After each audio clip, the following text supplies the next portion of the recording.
आज मी वांग्याची भाजी बनवणार आहे। त्यासाठी मी शेंगदाण्याचं कूट, अंबारी मसाला, 4 वांगी घेतलेली आहेत आणि कोथिंबीर।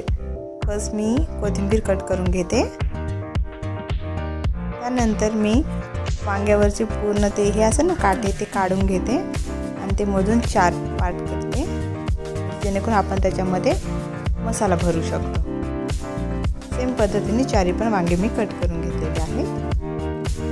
त्यानंतर मी मसाला बनवलेला आहे भरली वांग्यासाठी। तर पाणी वगैरे टाकते त्याच्यामध्ये। आता बघा हे असं भरून घ्यायचं पूर्ण वांग्यामध्ये।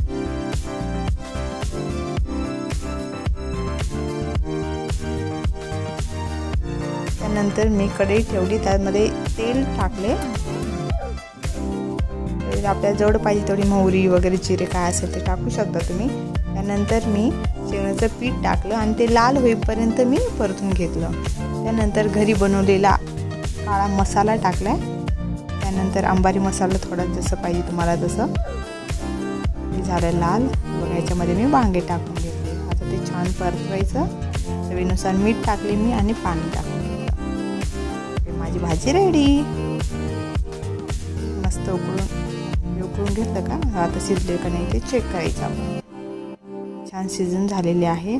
चला आता मी खायला घेते। मस्त भाजी पोळी खाते मी। तुम्ही पण या खायला। जर व्हिडिओ आवडला असेल तर लाईक करा, सबस्क्राईब करा माझ्या चॅनलला। Bye bye.